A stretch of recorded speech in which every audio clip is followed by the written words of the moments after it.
Nice to have you back. We did Brazil last time. We did. Now we're in Belize. Anyway, Chris, it's so great to be here. Yeah. It's always working with you is such a pleasure. And I love working with you as well, and I know that you'd... one of the things that I always tell people is that nobody will expand their mind as fast as Gordon Bizar. Oh, you are so kind. It's true. It's true. Most people, they've never been exposed to the type of thinking that you have, and it expands people's minds very, very quickly in terms of bringing companies together. Of course, your specialty is aggregation, and why don't you tell everybody just a little bit about that so that we understand? Oh, well, great. Thanks for the opportunity to do that. Yeah. Aggregation is not magic. It's basically based on a simple premise that taking companies that serve a common marketing theme, bringing them together, and since they serve the same client base, cross-marketing their existing databases so that with each cross-marketing, we build up the client base of each of those companies. Right. And because they're part of a common marketing effort and common client base, common theme, we can now resource share between them. So things that they were paying 100% of and only using 10 or 15% of the time, but they had to have them. Now those resources get shared. It brings down their cost of doing business. So the simple matter is you're radically increasing their sales, dramatically decreasing their costs, building increased volume and bigger margins. Right. So you're making businesses phenomenally more profitable than they are right now.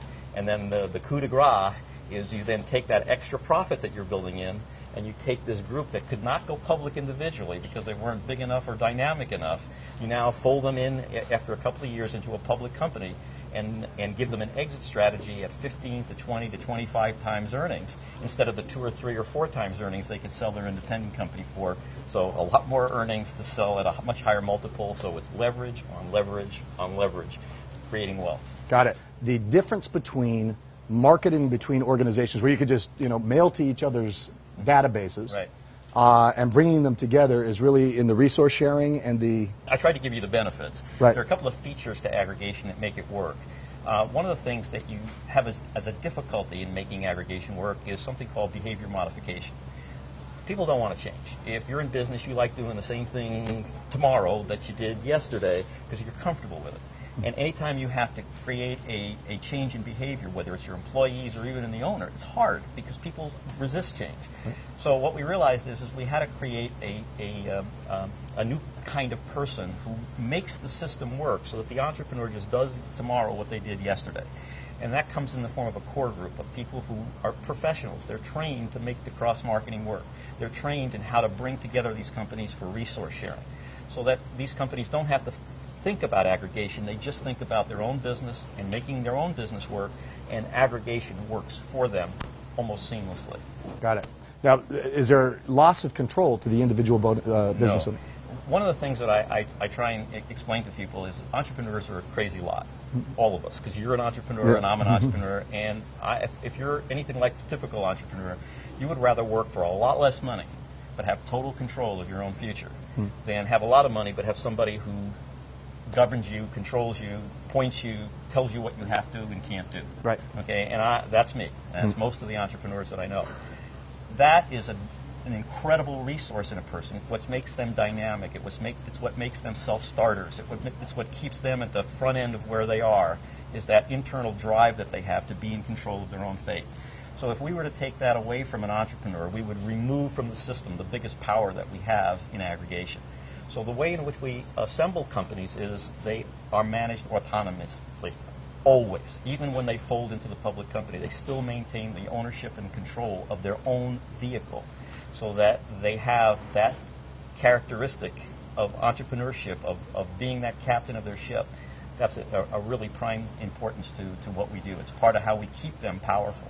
Right. Now, I would think that in smaller, independently held companies that that have a leader that's out there trying to express themselves through the business, that might be more of a challenge to get them to fold into the aggregation. Yes, it is. Right, it is. And in order to get somebody to get comfortable with aggregating their company, it takes two things. The word that we use in our own organization is suitability. Not everybody is right for aggregation. If a person has a really strong ego, they don't feel comfortable in a collaborative environment, because this is a collaboration. This is about getting things together that we can do in a collaborative environment that we can't do separately. So the collaboration is a real important part of this. So if you have somebody who's just independent, it's got to be their way or the highway, they're not going to be really good at this. Right. So the first thing we try and do is screen those folks out. We would really rather not even bring them into the equation. So we're looking for entrepreneurs who really see the benefits of leaving their ego at the door, working collaboratively. Sometimes it's their way that's going to be govern where that group goes, and sometimes it's not. But they got to be okay with that. So that eliminates a lot of people for us. Right. But the idea is that there's still a lot of people left, and what we're looking for is suitability. One of the things that we found in aggregation, because we aggregate around a marketing theme, is that the minute you start the process of that first person or two that the business is being considered for aggregation, Right. there's a certain point where they get it, what aggregation can do for them, Right. and the next thing you know, they're telling you, well, I want to cross-market with so-and-so's company because he's the best there is, and if I can cross-market with his database, they're going to be a fit for me, and they're of the quality and quantity that will really make a difference for me. So the first few people into an aggregated environment know who the other professionals are in complementary or similar or like businesses, and they become the source of the group that comes together. So they're bringing together their peers, people that they already have respect for, and people who they already feel some degree of comfort working with, and they know that they're just bringing them into a better business model that's going to enable them to all make a lot more money and probably have a lot more fun doing it too. Our prototype was in Chile, Okay.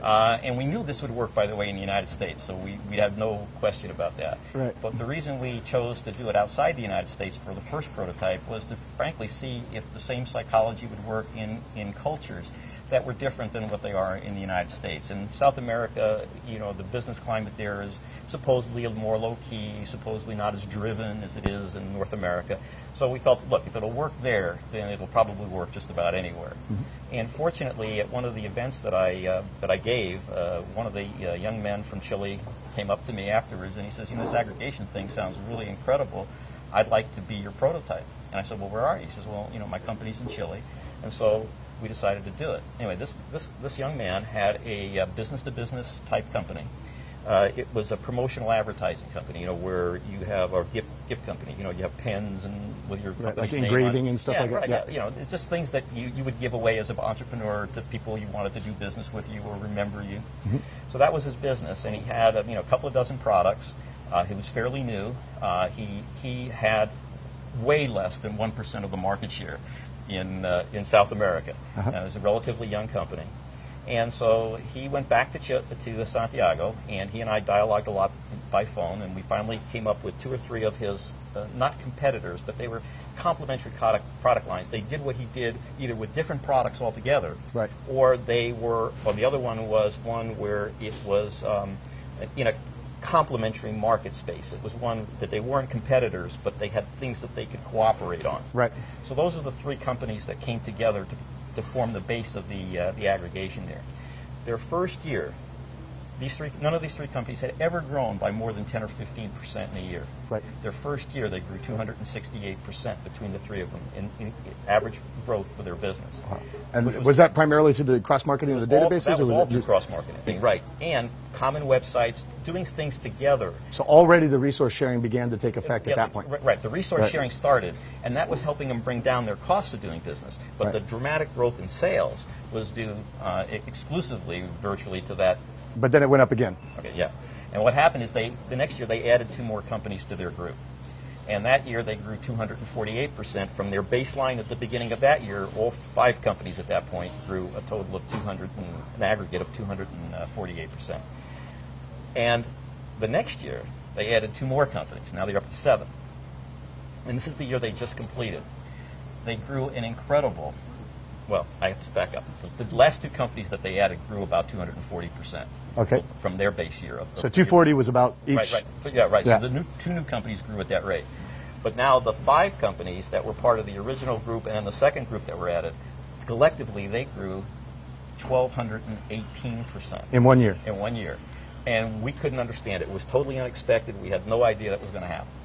And so when you have that kind of an extraordinary result, the first thing you're going to look for is, well, how did that happen and why? Right. So we started looking into it, and what we found is that aggregation clearly has 2 stages to it. The first stage is this rapid growth because you're now bringing all these new customers through this cross-marketing. And remember, it's not like cross-marketing through just email or anything like that. You're leveraging off the relationship to endorse it, to move it to that other company. It's way more powerful than just direct mail or just general type of marketing. Right. So the results are very, very high.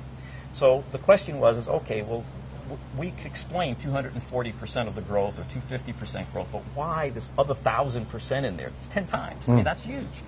So the question was, well, where did that come from? Well, here's what we found creates the second phase of aggregation. What happens is most people think that the relationship between a business and the customers is owned by the business. I'm my brand, they have loyalty to my company. It's not where it is. The loyalty and the relationships are between the customer and the people at the company that service that relationship every day. Their contact point. Right, or the selling person. That contact point is where that relationship is really centered. Right. So here's what happens. There are 3 things that we did in the first 2 years of aggregation with those companies that set the stage, and we didn't realize we were doing it. The first thing that happens is that if you've radically increased your sales and decreased your cost of doing business, and you now have these bigger margins, well, you want to take a little more market share now, don't you? Right. Okay. So what do? You reduce your cost. You got the margins. Easy for you to reduce your cost. Your competitor can't because they're still working under the old model. Right. So now you're going to take away a little bit more of the market because you're now going to bring down your cost. So in addition to cross-marketing, you're now pricing your product more competitively in the marketplace. Right. That's one. Number 2 is you still got these huge margins. So what are you going to do with those huge margins? You're going to now increase service. So now you not only charge less, but you invest some of that profit now into giving better service. Okay. That's 2. Number 3, and this has turned out to be the critical one, is you got great people working for you right now. They're doing a heck of a job. You're making a lot of money, so you share some of it back with them and you pay your people more money. Now, put yourself in the place of the top salesman for your competitor. Okay? Right. For 2 years now, he's been losing customers to you because you're giving better service, and you're charging less money, and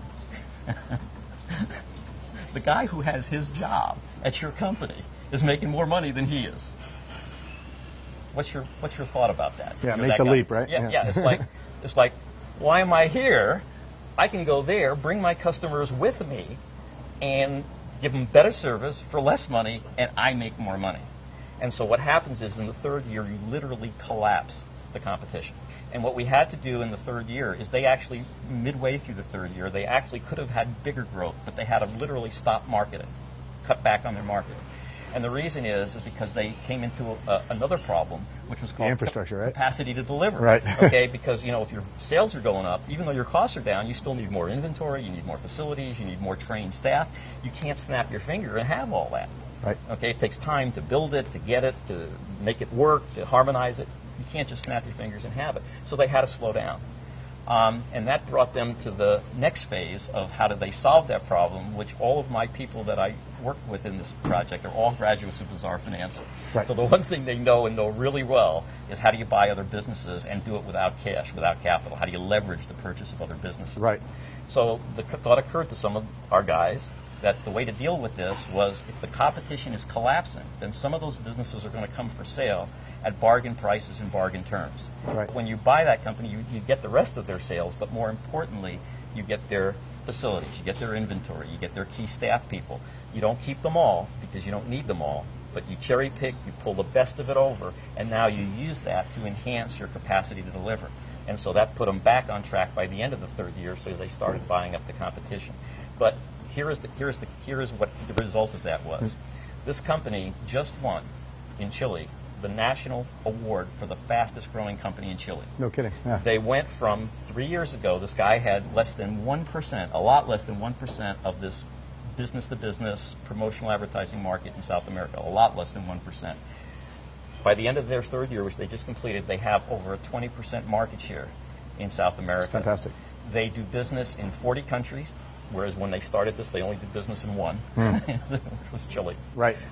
No one has ever had this type of dynamic growth in that country before, or anywhere in South America. So their growth rate was truly unprecedented. And it was all ascribed to this philosophy and this business model of aggregation. Got it.